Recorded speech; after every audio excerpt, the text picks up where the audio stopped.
Dolphin fans. 3, 1, 2, 3, hit! Let's go!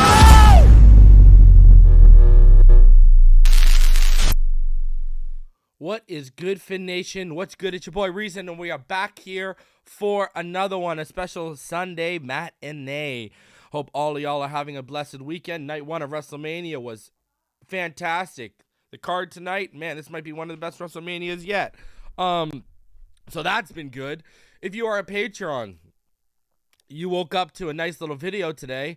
I did my first, well, it was episode 12 of 3 Takes, but we called this one Toxic 3 Takes, where I went into detail about how on Thursday night, I absolutely ethered on Twitter one of the people who attempted to come into this YouTube community, who was buying Twitter followers and YouTube subscribers, and man, I'm not going to put clout on that idiot's name, but we took care of that guy. So I went into depth on the Patreon video about it. If you want to see it and you're not a Patreon, just go to my Twitter timeline and go back to Thursday night, and you will see what I did to that absolute fraud. We had someone out here, you know, who was pro Tua, flipped on Tua the instant, and I knew what type of person this guy was when he was making videos about Tua Tagovailoa's family.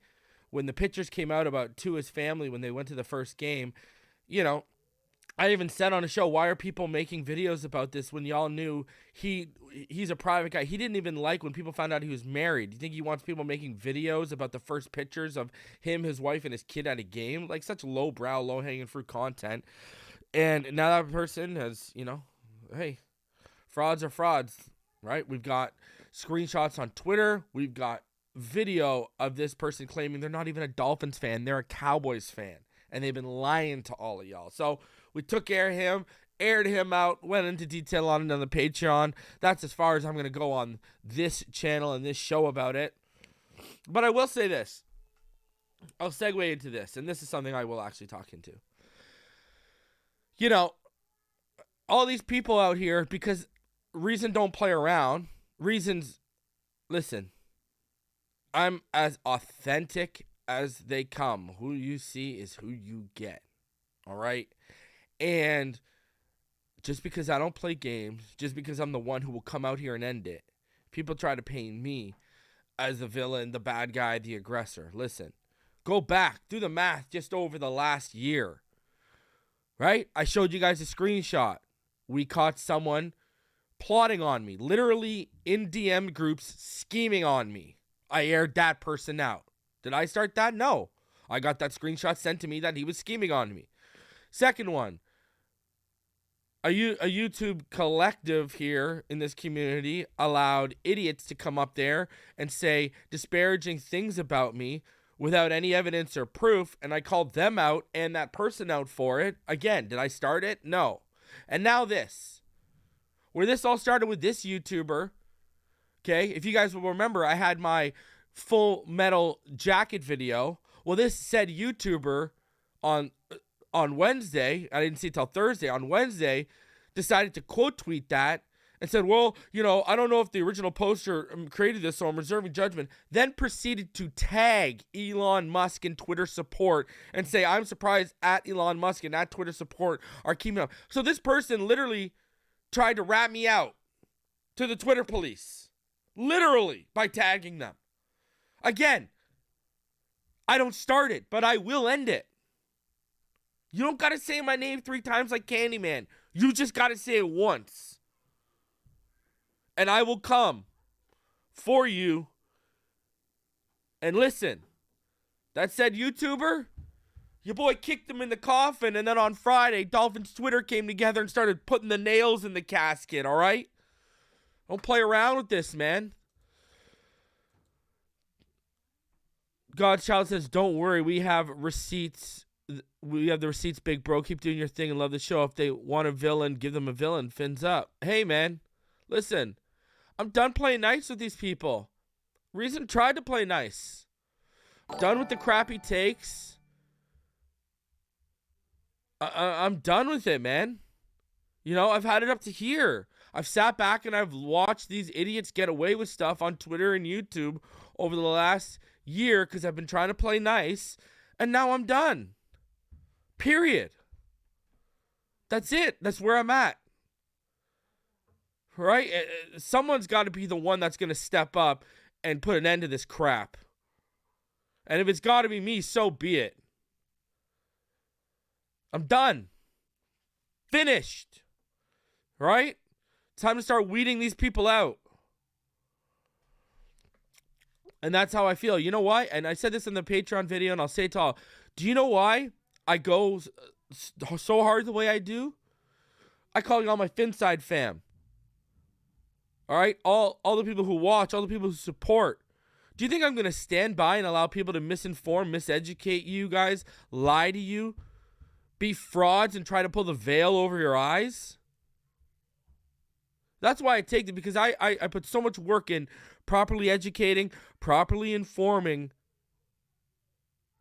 and really giving y'all a brand you can be proud of as Dolphin fans. And you got people out here that are counterproductive to it, and they don't care about you guys. They just care about being right or making money off of you. That's it. Whether it's putting a dollar sign on your voices and allowing people to pay $10, $20, $50, $100 to time you off of panels because the money matters than your voices.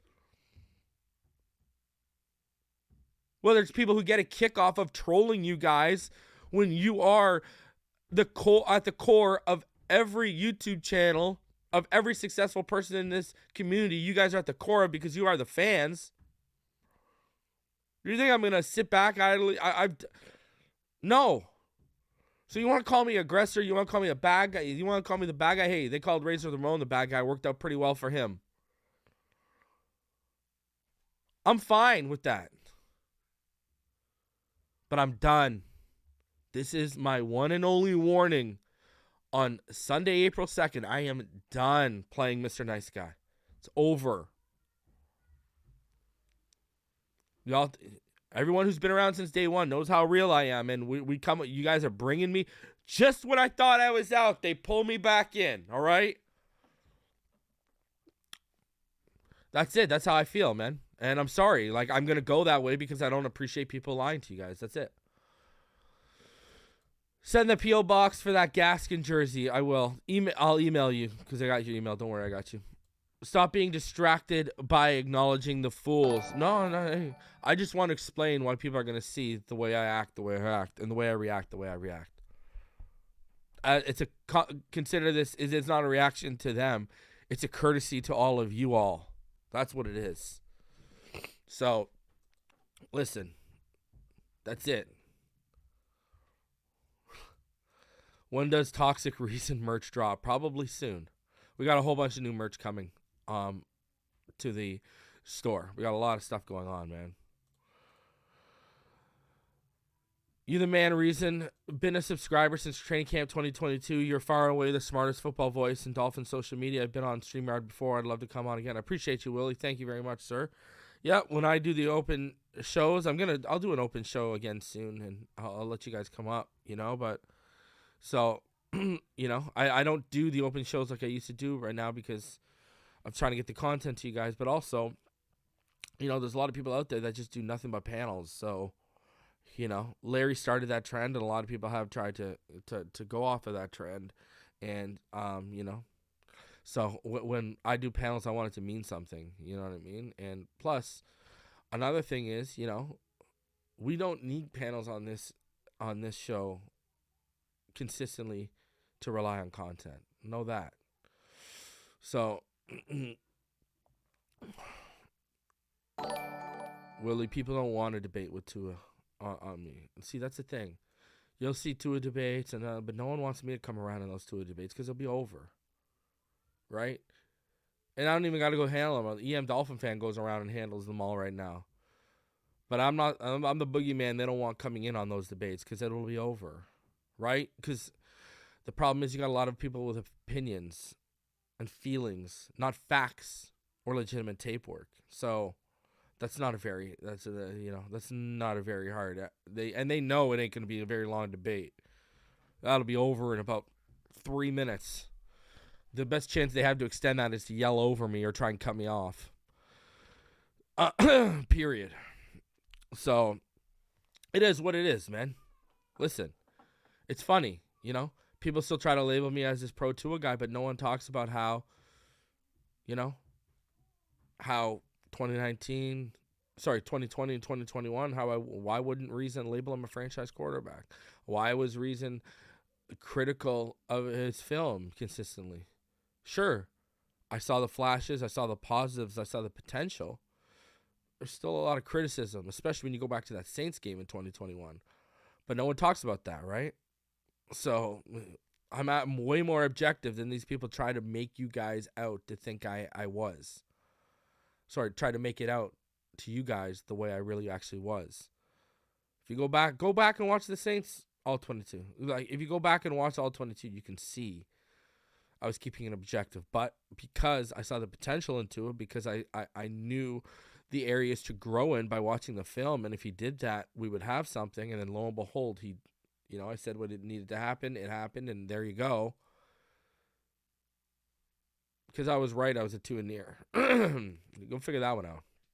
Make that one make sense, huh? So, anyways,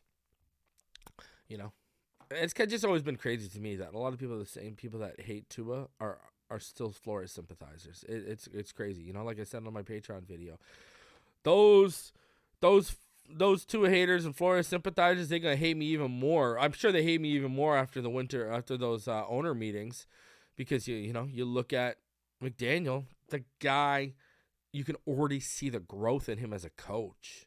You can already hear the growth in him as a coach. Example,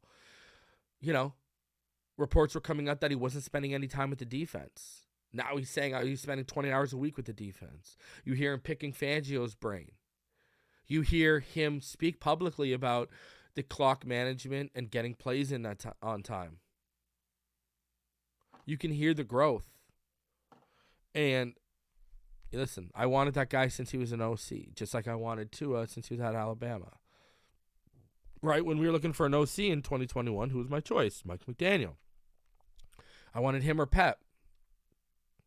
Then you go to 2022. If we're going new coach, give me Mike McDaniel. That was my guy.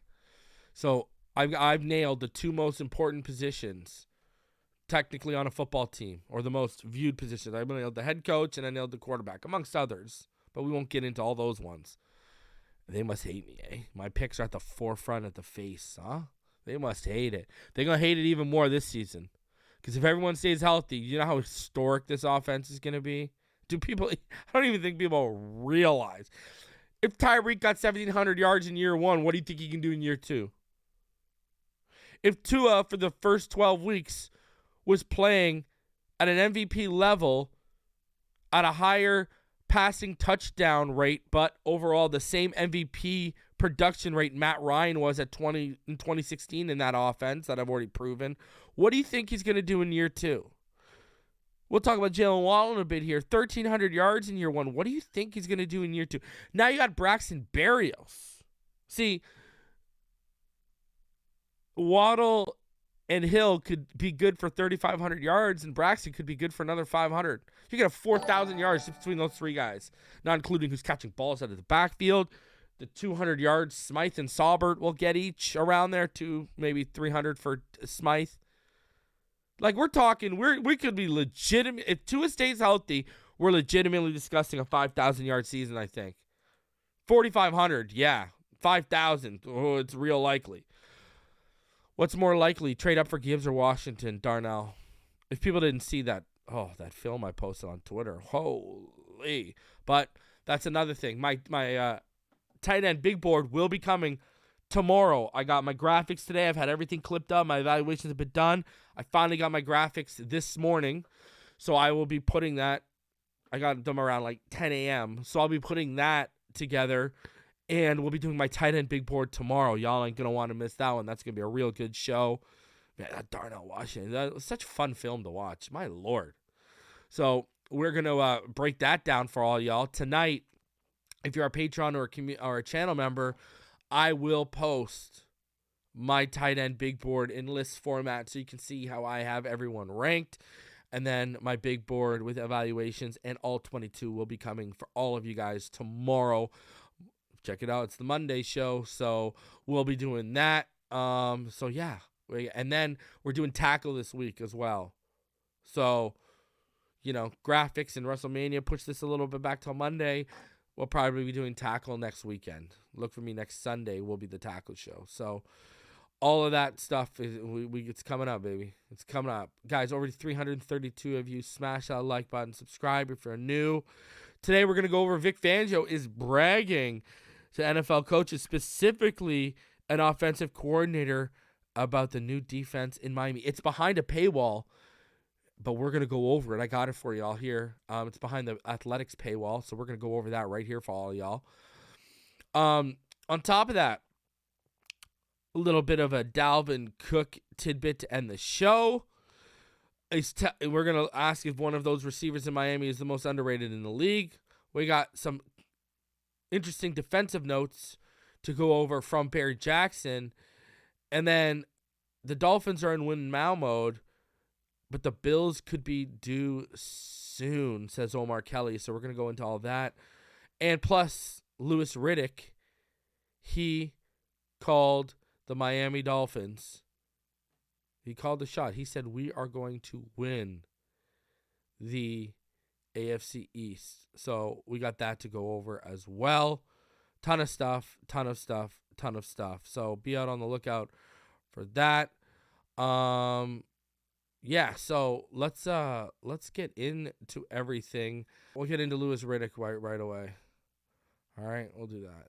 All right, let's get into Louis Riddick because he predicted we are going to win the AFC East. So let's get into that right now. All right. So here we go. Check this out. It all sounds great on paper, but he's got to get there. He's got to spend time with them. He's got to put it all together. So yeah, I like it. But look, in your opinion, Harry, they're going to win the East. Yeah. I noticed how you made emphasis, and you put emphasis on that. But they're not. But they're not gonna. Okay? They're not. Miami's gonna. But I like it. That's your opinion, and I love your opinion. I love you, Harry. Just like you sent me on Twitter. You said you love me. I love you back, bro. Shocked. You my guy. But they ain't you winning. my guy, Lou. And Greeny. Like I said, man, we're gonna be spending a lot of time together here over the next 5 weeks, man. A lot of time. Yes. But them Dolphins are winning the East, Greeny. They just are. It all sounds. See, we are, even Louis Riddick knows, and I've said this about our roster, you know what I mean? People are out here panicking, biting their nails about if Aaron Rodgers is going to come here. I mean, and? Who cares if Aaron Rodgers is coming here? No one's afraid of Aaron Rodgers. No one in their right mind is afraid of Aaron Rodgers, all right? Aaron Rodgers is not the boogeyman. Mahomes is the only potential boogeyman, and let's be frank, with our defense, are we even afraid? Listen, you might feel a little threatened by Kansas City, but are you afraid of Kansas City? I would probably say no.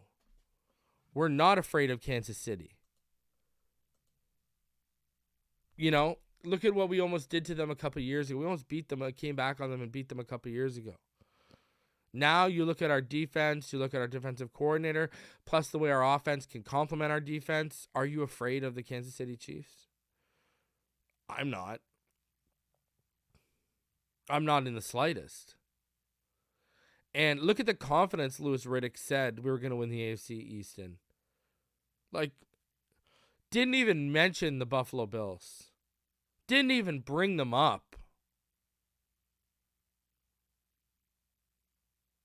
Because I told all y'all, listen, without Leslie Frazier, they lost some key pieces on defense, including Tremaine Edmonds. Did they really upgrade on offense? I think didn't they lose a couple pieces on? They lost Isaiah McKenzie. I know that. But did they really even upgrade on offense?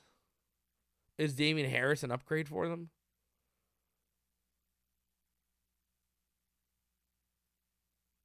And that was a team that already looked like they were taking a step back last year. Now it looks like they're going to take even potentially a bigger step back. Especially if that defense takes a step back. We could drop a 40 piece on them, no problem. 40 piece on them, no problem. That's the thing. The days of fearing the Bills are done. They were short-lived. Sure, Josh Allen's incredible and can do a bunch of things, but people in Buffalo and people around the league are going to learn real quick. There's only so much one man can do in a game that fields 11 players on each side of the football. You know, when everyone talks about Marino, I say Marino. Did Marino play defense? Never mind, take the running game out of this equation. Could Marino play defense?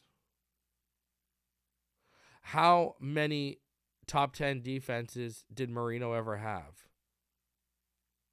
I believe he only had 3 in his career. And he had one 1,000-yard rusher, which was Kareem Abdul-Jabbar. Like, that's what's so frustrating about how you can tell. That's why I ask if some of these Dolphin fans were fans when Marino was around, the ones that hate on Tua.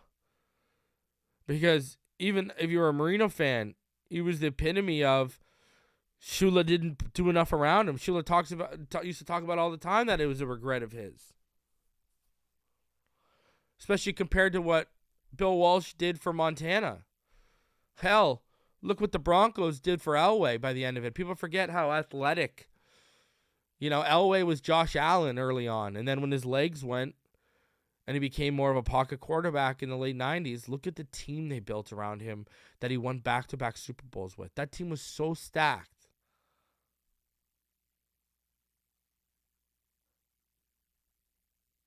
Like, even the greats needed people around them. Do people forget how stacked Montana's and Young's 49ers were? Do people forget how stacked those Cowboys teams were in the 90s?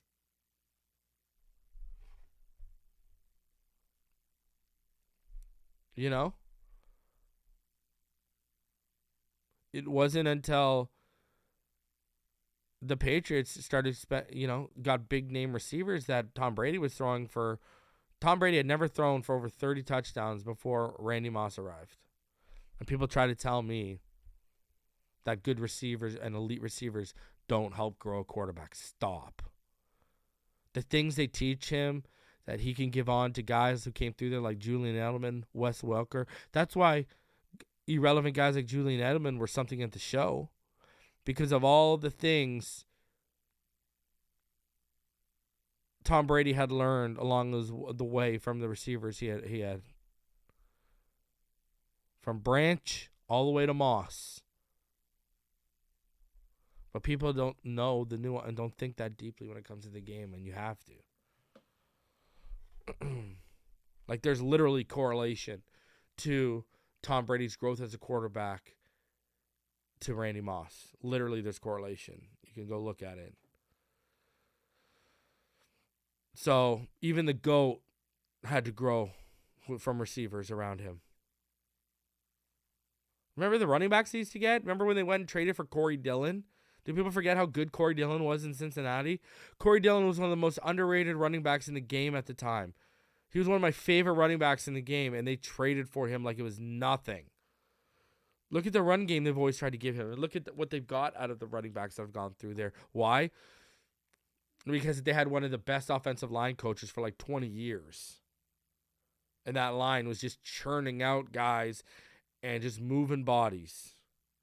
I mean, look at how great Nate Solder was in New England. Gets paid, goes to New York, and he's a bust.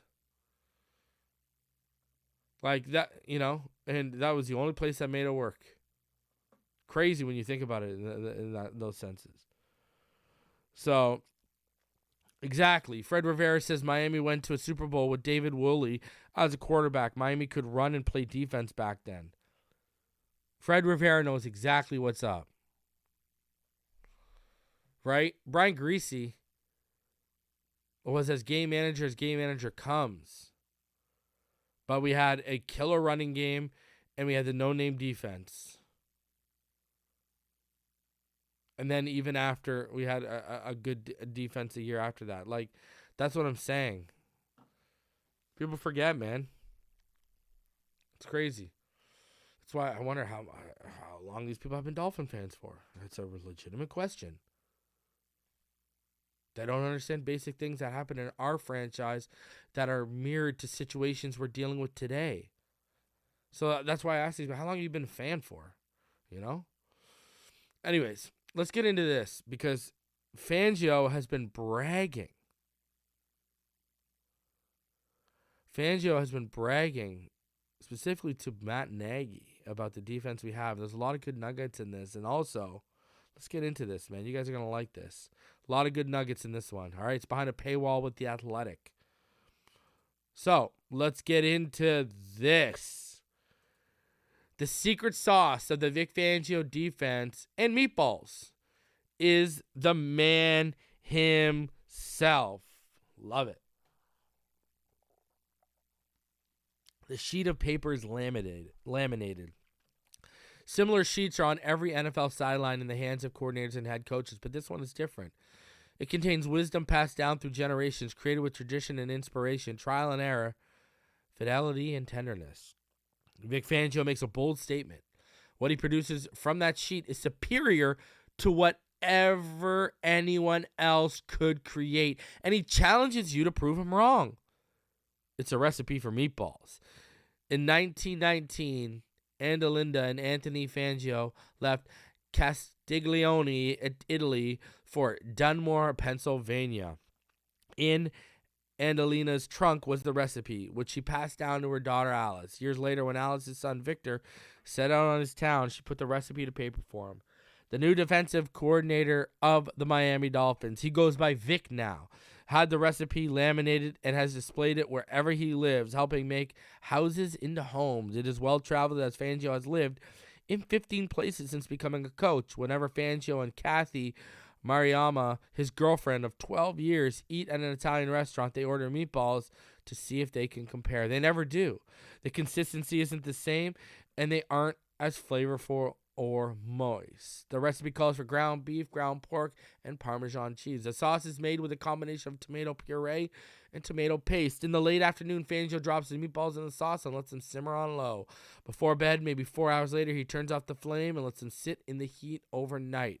Fangio follows Andalina's recipe closely, but not entirely. I have my own little twist, he says, and that's a secret. Such a secret, in fact, that when he's preparing the meatballs, he asks Mariama to look away at certain times. Fangio has a lot of secrets, which helps explain why his defense gets the better of NFL offenses. It helps explain why the Fangio defense exists and why this season, check this one out, guys. The Cardinals, Chargers, Eagles, Packers, Panthers, Rams, and Seahawks are expected to borrow heavily from it. It explains why Fangio was offered 6 NFL defensive coordinator jobs out of 10 openings this offseason, as well as 4 last offseason. It explains why he's reportedly the highest paid defensive coordinator in NFL history. Almost everyone wants a Fangio recipe. So there you go, guys. 6 different coordinator jobs out of the 10 openings this offseason were offered to our defensive coordinator. And you got people out here trying to tell all of you that Fangio isn't going to make a difference and that this defense isn't going to be... Come on. NFL teams understand that. In the past NFL 11 seasons, Fangio has presided over 8 defenses that finished in the top 10 in fewest points allowed. Only 8 teams allowed more points than the Dolphins in 2022. The expectation then is for considerable improvement in Miami. 3-time All-Pro Jalen Ramsey, acquired in a trade with the Rams, should help the cause. Based on Ramsey's past production, Fangio says he could be the best cornerback he's worked with. Wow. How does that not get you hyped with what Ramsey might do this year too? People out here trying to say he's washed. Oh yeah? Watch what he does this year. He's jumped to work with some of the units others stand out. He's pumped to work with some of the other units standouts, including safety Javon Holland, Christian Wilkins, Xavier Howard, Jalen Phillips, and Bradley Chubb, whom he coached in Denver. And Fangio says he believes he can get more out of players with room to grow, among them Jerome Baker and Channing Tindall, as well as safety Brandon Jones. So there you go. He believes he can fix these guys.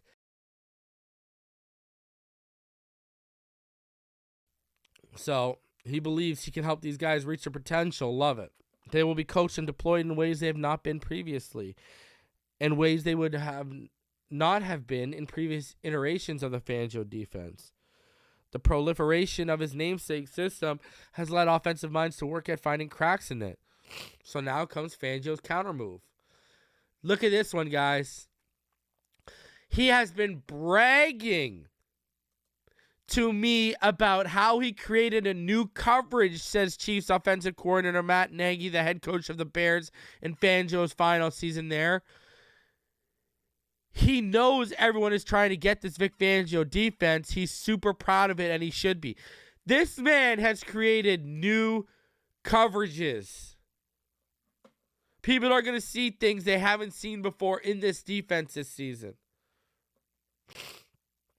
How does that not get you amped up? How does that not get you pumped up? This guy's bragging to Matt Nagy, who's an offensive coordinator for the Chiefs, who were playing this season. We are playing the Chiefs this season, and Patrick Mahomes and Vic Fangio is going over there and bragging to their offensive coordinator about his new coverages and this defense. I want you to think about that. I want you to actually let that settle in for a second. Because I said earlier, should we be afraid of the boogeyman? Patrick Mahomes? No. And this is Fangio telling you right now, I ain't afraid of no one. Look at this. He's telling the man that's going to call all of Patrick Mahomes, the reigning MVP, the reigning Super Bowl champion. He's telling the freaking offensive coordinator of that team, yeah, wait till you see my defense and the coverages I got. That is craziness. I want y'all to think about that for a second. The confidence you must have in what you're doing to say that. If that don't get you hyped up, I don't know what will. I really don't. Fangio won't be recycling the same playbook he used while coaching the Saints' renowned Dome Patrol linebacker unit of Ricky Jackson, Vaughn Johnson, Sam Mills, and Pat Swilling, or asking Dolphins linebackers to do everything Aldon Smith, Patrick Willis, Navarro Bowman, and Ahmed Brooks did when Fangio led them in San Francisco. He evolves based on offenses, according to Ronaldo Hill, who joined Fangio as Miami's passing game coordinator after working with him in Denver. So while many borrow, there is only one original. Look at this. There are some forms of his defense that are out there, but the way he runs it and puts guys in good positions, I don't think anyone can duplicate that part of it, says Hill, who deployed a version of Fangio's defense the last 2 seasons as the Chargers DC. People don't understand it all the way to the core. That's what makes him special. At his introductory news conference, Fangio spoke of the allure of South Florida, but that goes beyond salty breezes and February tea times. In 35 years of coaching the NFL, he has not been part of a championship team, something he believes he can do in Miami because of the organizational commitment to winning and the foundation built by general manager Chris Greer and head coach Mike McDaniel. Hallelujah. Look at this. We got a guy who's been in the league for 35 years and believes out of those 10 coordinator positions that were out there this season, we gave the best chance to win a Super Bowl. And Chris Greer's commitment and what McDaniel is building, he is a believer. Let's go. Fangio also wanted to work in the East with son Christian and daughter Cassie living in Maryland, and it helped that he pays no state income tax. If he is earning more than $4.5 million per year, Sports Illustrated Albert Breer reported, Fangio will save more than $500,000 annually by working in Florida instead of California. A saver who has bought and sold 18 oceanfront condominiums for investment purposes, Fangio would be no less enthusiastic about surrendering $500,000 than 500 points. The son of a tailor, Fangio grew up in a house with 1 bathroom, 3 bedrooms, and 5 kids. Early in training camp, Fangio talks to his players about finances. His presentation includes a look at 10 salaries before and after taxes. He subtracts essential costs like housing and insurance and shows his players how much money remains. It was a shock to some guys, Broncos linebacker Josie Jewell said. They didn't want to spend so much after that. When one of his players pulls into a team parking lot driving a car that looks like it belongs on the set of a James Bond movie, Fangio lets him have it. He also made point to his own vehicle, a 2012 Lexus LS 460 he purchased pre-owned. His coaching career began at Dunmore High School, where he graduated in 1975. From there, he was hired as a defensive assistant under head coach Jim Moore with the Philadelphia Stars of the USFL. When Moore took over the Saints in 1986, Fangio followed. He became a coordinator for the first time 9 years later with the expansion Carolina Panthers and had been a defensive coordinator for 5 NFL teams, as well as Stanford in 2010. Remember, that's where him and Harbaugh built their bond, right? In 2019, at age 61, Fangio stood on a sideline as a head coach for the first time with severe abdominal pain, the result of a kidney stone. Perhaps it was an omen. In his 3 years as a head coach of the Broncos, he dealt with ownership trying to sell the team, 2 general managers, 2 offensive coordinators, and 7 starting quarterbacks, including running back Philip Lindsay for one game when 3 actual quarterbacks were on the COVID list. When Fangio took over in Denver, his best players were supposed to be Chubb and Von Miller. They were on the field together for 5 games before the team traded Miller during Fangio's final season. After waiting the better part of 4 decades for a chance, he never really had one. For most of his head coaching tenure, it felt like he spent more time strategizing about COVID-19 than football. I'd like a mulligan on Denver, he says. It was no surprise when Fangio was fired with a record of 19-30, but he left an impression. I loved working with Vic and have great respect for him as a coach, Broncos general manager George Patton says. He's smart, steady, works his tail off. We had a great partnership. Vic's reputation around the league speaks for itself, and I know he'll have tremendous success in Miami. With 1 year left on his Denver contract in 2022, Fangio took what he called a sabbatical. He rented an apartment in Destin, Florida, but traveled about once a month to see his kids, his mother, who still lives in his childhood home, and Mariama in the California Bay Area. His golf game needed attention and got it. His handicap went from 13.3 to 7.1. The Eagles asked him to be a consultant. He says he casually assisted them during the regular season, then traveled to be with them before the NFC Championship game and stayed for their Super Bowl preparation. Fangio advised Nick Sirianni and the offensive coaches on the 49ers and Chiefs defenses, pointing out what those units were trying to take advantage of and how they could be vulnerable. But mostly his sabbatical helped him reboot. Taking the year off was really good for him, Mariama says. He has a new appreciation for football, and he probably wouldn't have that same appreciation if he had been continuously working. To the Bears, Fangio was the godfather. He's got the East Coast personality, Nagy says. He's quiet, but he gets his point across. He could take you to dinner at Mary's Bakery and Cafe and tell some stories.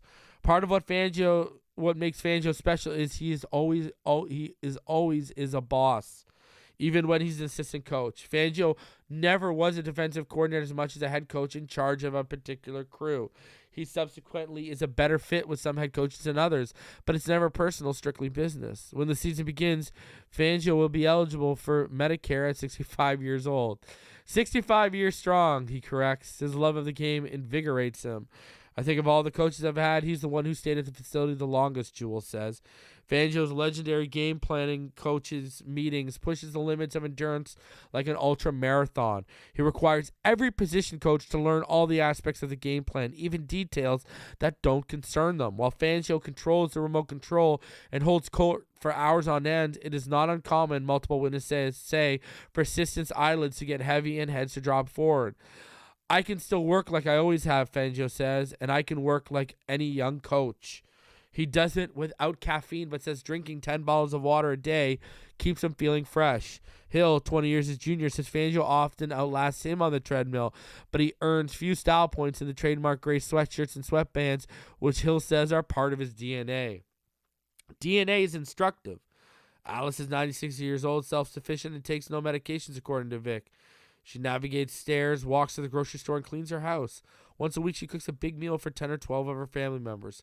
Much about the Fangios belies their age, but Vic decidedly is old school in his approach to coaching. Instead of relying on software apps to chart tendencies, Fangio does it on graph paper, using pens with different ink colors to differentiate games. Doing it that way helps me weed out the plays that I think don't matter, he says, and it allows me to learn better. And while some coaches today are adept politicians, that's not Fangio. He is as blunt as a rolling pin. He's going to be honest with you, Hill says. You may not like the tone or the way it comes off, but that's Vic. He's not trying to get under a person's skin. It's whom he is at the core. It's coming from a good place. Fangio won't let his charges get away with not being the best versions of themselves, even accomplished veterans. There's not a lot of rah-rah stuff from him, Nagy says, but many of the players he's helped develop into pros loved playing for him. I think people sell players short these days and think they aren't capable of accepting coaching and working hard, Fangio says. People are afraid to do it. By the time we get players, they maybe have not been asked to work as hard as they could have or should have, or coach as hard as they could have or should have. A lot of times players are hungry for that. As long as players believe that what you're doing with that's what you're doing with them, they are sponges. And there you see Vic, his mother, and his girlfriend of 12 years. There's a softer side to Fangio, too. He makes young players earn his respect and then gives it back to them.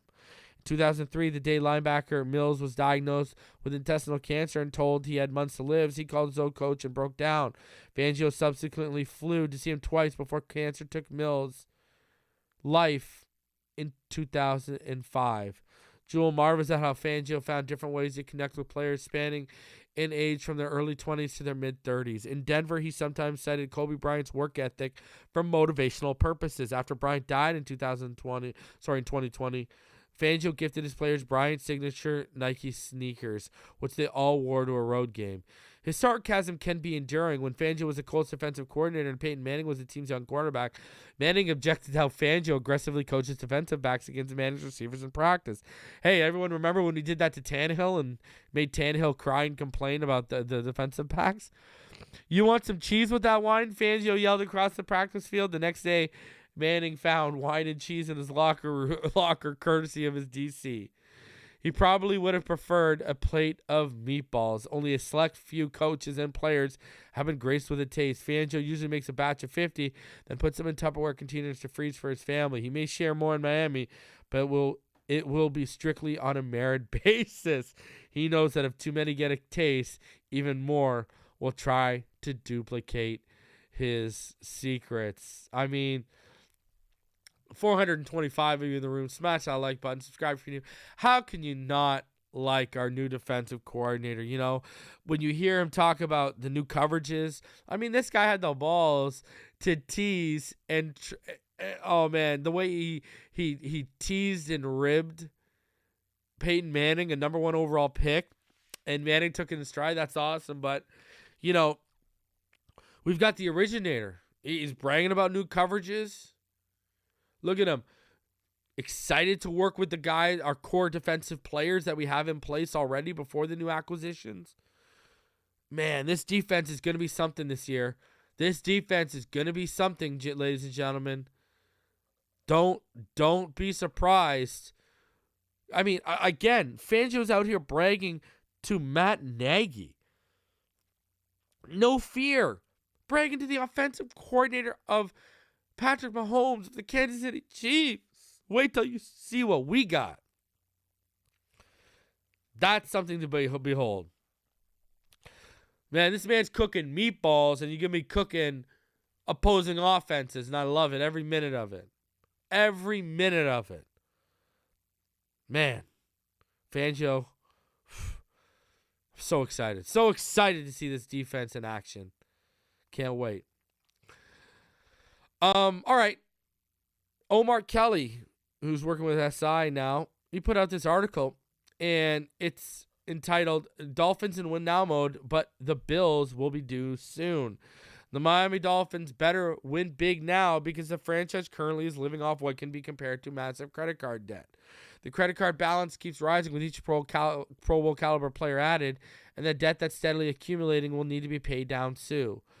While I'm consistently preaching that the NFL salary cap isn't real, often comparing it to monopoly money because of its fictitious nature, dead money is paid to nobody, unlike an NBA's luxury tax. The more an owner like Steve Ross pays in signing bonus and roster bonuses to skirt the system, the more of a financial mess it potentially creates for the team down the road. While limited cap space has never stopped a team from making any transaction a franchise really wanted to, there comes a time when the credit card balance has to be paid off. For the Dolphins, that appears to be the 2024 offseason because the team has $187.5 million in cap space allocated to 8 players in 2024. Tyreek Hill, $31 million. Jalen Ramsey, $27.2 and Xavier Howard, $26 million. Pass rusher Bradley Chubb, $26.9. Quarterback Tua Tagovailoa at $23.2 million. Offensive lineman Teron Armstead at $20.6. Defensive end Emmanuel Ogbah at $17.8. And linebacker Jerome Baker $14.9 million. Account for 73% of the projected cap of $256 million for 2024 season. Expensive free agent class is on the horizon too. Unless Ross pays more substantial signing and roster bonuses to create additional cap space, which is likely considering the history, that leaves $68 million to re-sign key players like Christian Wilkins, Raekwon Davis, Zach Sieler, Robert Hunt, and Connor Williams, and safety Brandon Jones, who are all expected to become free agents next offseason unless deals get done in 2023. That doesn't even factor in upgrading the roster via trades and free agent signings, which a franchise typically prefers to do, or getting the 2023 and 2024 draftees under contract. And keep in mind, that's probably the offseason young standouts like Jaylen Waddle, Jalen Phillips, and Javon Holland will be seeking new contracts because they'll be heading into their fourth season. This all means Miami potentially will be facing nearly a dozen tough financial decisions a year from now. It also provides more evidence that Dolphins are in win-now mode, and at least for the next 2 years.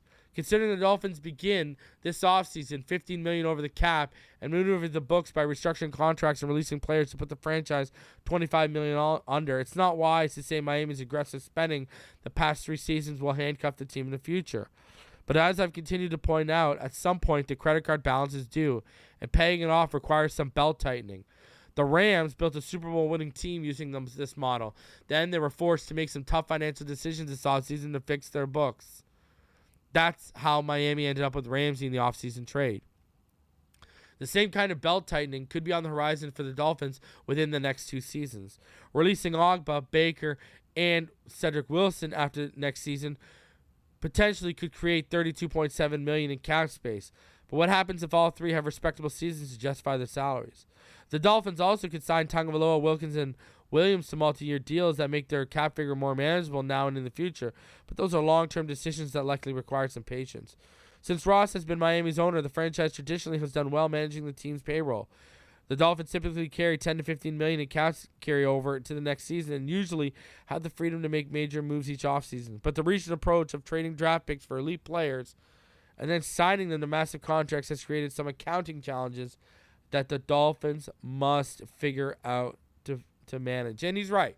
But I think they will. Like, that's why do you think a lot of people are expecting this to be Xavier Howard's last offseason? Now, if he balls out and wants to play ball in terms of financially and restructuring after this season, that can be had. Ogbah, it's going to be the same thing. Let's be honest. Is Ogbah part of the long-term plans right now? Probably not. They're just seeing what they're going to get out of him this year, and they're in such a win-now mode for 2023. Let's roll with him. Worry about him after this season. So, yeah, the Bills are going to be due, but I'm going to tell you this. If this team is vying for and then kissing a Lombardi by the end of the season, man, we'll start a GoFundMe and we'll all chip in. Let's be honest with ourselves, right? Now, some notes from Barry Jackson's article I want to go over. He had this article where the Miami Dolphins stand at every position on defense and notes heading into April. All right? So, what he said here was Wilkins, when he talked about the defensive line, the interesting note here is Wilkins is due to make $10.7 million, and an extension would lower his cap hit from $10.7 million. Discussions on an extension are underway, and the team considers it a priority. So, man, as long as it makes sense, Christian Wilkins is going to be a Miami Dolphin for much longer. Now, this might have a ripple effect on Zach Sieler. It very well will. But Christian Wilkins, let's get it done. Let's get him locked in. As for Sieler, he's due to make $2.5 million in the final year of his contract, and contract extension talks haven't begun, but could in the months ahead. So, and again, I've been telling y'all they've been sneaking around the interior defensive line market in the draft and such. Even here it says a backup nose tackle will be added to replace John Jenkins. This is a sneaky important need because Miami needs someone trustworthy behind Raekwon Davis should he sustain an injury. It wouldn't be a shock if the Dolphins use picks 51 or 84 at that position. It's a position to watch. I've been warning all of y'all. It's a position to watch, right? Now, for linebackers, Coach Mike McDaniel said he expects Tyndall to make a big jump this season, but he still might have trouble cracking the top 3 amongst the inside linebackers after playing only 9 defensive snaps as a rookie. He'll obviously need to overtake Riley to achieve that. So, there you go. It's something to look out for, right? Look at this. PFF rated David Long 5th best amongst all linebackers as a run defender last season, while Roberts was 51st. Baker was rated 30th. And he says any slim chance of Baker exiting was eliminated when his $8.4 million salary became guaranteed last week. Now, at safety, some interesting things going on here. So, McDaniel praised Verone McKinley's football acumen, but he will need to hold off rookies and perhaps a veteran addition to stick. Right here, okay, check this out.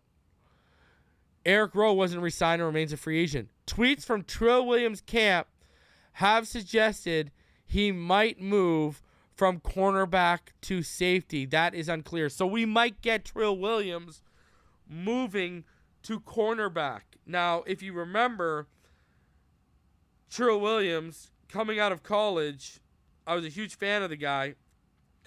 And when he was coming out of Syracuse, remember, he played safety and corner at Syracuse. So Trill Williams is a guy who has played safety. He could end up being the fourth guy in terms of Deshaun Elliott and Javon Holland are your starters, and then Brandon Jones and Trill Williams could be setting up to be our backups. And Trill Williams is a guy that they could be using around all the field. Another guy that Fangio could use to disguise. You don't know whether he's going to, stay high, creep up into the box, maybe shift into the slot. There's things you can do with Trill Williams. So that's a very interesting thing to watch moving forward. All right? Now, another thing he says, too, here. He said Needham will have a spirited competition with Cahill for the number 3 cornerback job, but Crossan, who appears to be safe for now, all of his $2.8 million base salary is non-guaranteed, so he will need to have a solid training camp. Now, why I think he'll make it is special teams. Igbenogany, he said he's due to earn $2.1 million this season with $1.6 million guaranteed. He'll need to win a job in training camp. So, we'll see how that works out. Just saying. And, again, the Dolphins, they are eager to see Trill Williams, who missed last season with a torn ACL. So, there are some interesting notes on the defense. Wilkins, he is a priority. Sieler, no extension yet in the works, right? Trill Williams may be shifting to safety as well. So a lot of interesting nuggets in that. Wanted to share that with all of y'all. I wanted to ask you guys a question in the chat right now, or even after the show if you're watching this. I want you to leave your thoughts in the comments. PFF asked who is the most underrated receiver in the NFL. Tyreek Hill said Jaylen Waddle. I want to know in the comments right now, is Jaylen Waddle the most underrated receiver in the NFL? If not, who? And I'm going to say he is. People seem to forget this man had over 1,300 yards last year. People seem to forget that on less targets, he vastly outproduced a guy like Jamar Chase in both yards and yards per reception. Wasn't even close. People don't talk about Jaylen Waddle enough as a guy who finished with over 1,300 yards. And he's a legitimate home run threat. And he's a smart receiver. Sure. Do we wish the hands were a little bit softer and cleaned up? Yeah, but they will. They'll I ain't worried. Jaylen Waddle is a special breed of receiver. Everyone knows he was my wide receiver coming out of that draft. Wide receiver 1 coming out of that draft. I love me some Jaylen Waddle. He's, him, Tua, Tyreek, Javon Holland, and Jalen Phillips are my favorite players on this team. So, I'm just saying, I love me. And X and Jalen Ramsey can go up there too. I love me some Jaylen Waddle. I think he's so underrated. It's criminal. It's criminal. So if you don't agree with me, put in the comments who you think the most underrated receiver in the NFL is right now. I'd love to hear your guys' thoughts. And then finally, take this with a grain of salt. It just confirms everything we've been saying on here because I've already reported this. The infamous NFL Rumors account tweeted the Dolphins tried to trade for Vikings running back Dalvin Cook this offseason before signing back Raheem Mostert and Jeff Wilson. NFL Rumors out here just reporting the obvious that people like me and others have reported. So y'all already know what time it is. All right? We already know what time it is. I've told y'all before, and I want you to listen to me again. They are continuing to monitor that situation, and they put themselves in a position with cap remaining and not spending a lot of that on that running back position, and the money they did spend is easy to get out of. They put themselves in a position to go get Dalvin Cook if, and let's be honest, when he becomes available.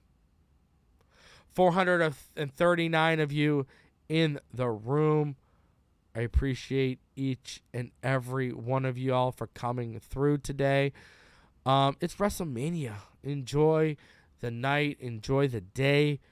I'm going to be back tomorrow with my tight end big board, so be out on the lookout for that. And it's going to be a good one. The All-22 was fun to siphon through for this one. And then we're going to be doing tackle this week as well. So, as always, finish line, fin to deep. No finish line this week because Richmond is on the cruise. I hope everyone's having a fun time. I think they sail today. They set sail today. So, listen, love all of y'all. Appreciate all y'all for supporting me, holding me down.